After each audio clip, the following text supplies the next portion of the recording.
کیا یوکے میں صرف اب وہی عورت کہلائے گی جو پیدائش سے عورت ہے؟ کیا ٹرانس خواتین جو اپنی شناخت عورت کے طور پر کرتی ہیں اب قانونی طور پر خاتون نہیں سمجھی جائے گی؟ جناب، برطانیہ کی سپریم کورٹ نے ایک تاریخی فیصلہ دے دیا ہے جس کے اثرات نہ صرف ٹرانس کمیونٹی پر بلکہ معاشرتی پالیسیاں، خواتین کے حقوق اور قانونی تحفظات پر بھی پڑ سکتے ہیں۔ آج کی جو ویڈیو میں آپ کے لیے بنا رہا ہوں شاید ہو سکتا ہے آپ کے لیے بہت اہم نہ ہو، لیکن اس اہم عدالتی فیصلے کے اس پس منظر کی قانونی نکات پر بات کرنا بہت ضروری ہے، کیونکہ یہ بہت ایک فیصلہ کن ڈیسیژن ثابت ہو سکتا ہے، اسپیشلی میں یوکے کی بات کر رہا ہوں، اور ہو سکتا ہے کہ اس کے اثرات باقی دنیا تک بھی پھیلتے چلے جائیں، چونکہ یہ سپریم کورٹ کا فیصلہ ہے اور یہ فیصلہ کن جو ہے افراد کو کیسے متاثر کر سکتا ہے، یہ بہت اہم بات ہے اس پورے ویلاگ کے اندر۔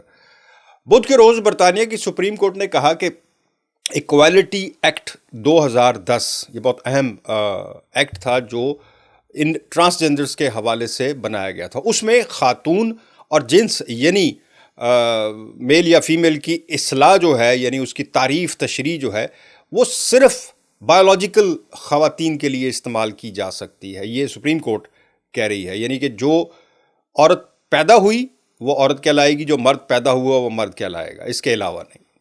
آج کے جو ڈپٹی جو ہیں پریزیڈنٹ لارڈ ہوڈج، ان کا کہنا تھا کہ یہ عدالت متفق ہے کہ ایکوالٹی ایکٹ 2010 میں خاتون اور جنس کا مطلب وہی شخص ہے جو پیدائش سے عورت ہو۔ یہ فیصلہ ایک مخصوص کیس کے نتیجے میں آیا جس میں یہ سوال اٹھایا تھا کہ ٹرانس خواتین کو جن کی جنس پیدائش کے وقت مرد تھی، قانون کی نظر میں خاتون تسلیم کیا جا سکتا ہے یا نہیں۔ یعنی یہ کیس تھا سپریم کورٹ کے اندر جس پر یہ فیصلہ ہے۔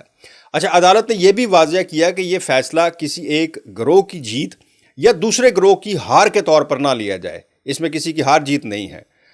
ان کا کہنا تھا کہ یہ فیصلہ، یعنی جج صاحب کا یہ کہنا تھا، یہ فیصلہ ٹرانس افراد کے خلاف نہیں ہے، انہیں اب بھی دیگر قوانین کے تحت تحفظ حاصل ہے۔ میٹرنٹی کی جو لیوز ہوتی ہیں، یعنی میٹرنٹی پالیسیز ہوتی ہیں، وہ ان کا اطلاق جو ہے وہ ان پر ہوگا نہیں ہوگا، یہ بڑا اہم مسئلہ تھا، کیونکہ یہاں تو یوکے میں ایک سال کی چھٹیاں ہوتی ہیں۔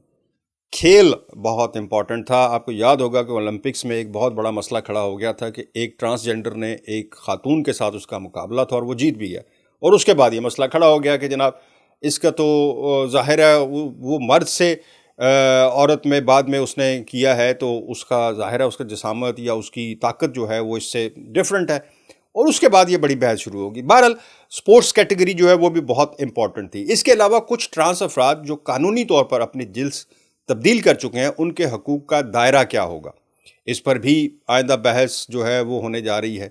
اس فیصلے پر سوسائٹی میں مختلف آراء سامنے آ رہی ہیں۔ کچھ حلقے اسے خواتین کے حقوق کی حفاظت سمجھتے ہیں، جبکہ کچھ افراد اور ٹرانس رائٹس ایکٹیوسٹ جو ہیں اسے امتیازی فیصلہ قرار دے رہے ہیں۔ کچھ کا ماننا ہے کہ یہ فیصلہ خواتین کی مخصوص جگہوں کو محفوظ بناتا ہے، جبکہ دوسرے سمجھتے ہیں کہ یہ ٹرانس افراد کو معاشرے سے الگ تھلگ جو ہے کرنے کا مقصد ہے۔ بہرحال یہ فیصلہ ظاہر کرتا ہے کہ معاشرے میں جنس اور شناخت جیسے حساس موضوعات پر قانون کو بڑی احتیاط سے بیلنس رکھنا پڑتا ہے۔ ایک طرف برابری اور سیکیورٹی کا سوال ہے، تو دوسری طرف شناخت اور عزت نفس کا۔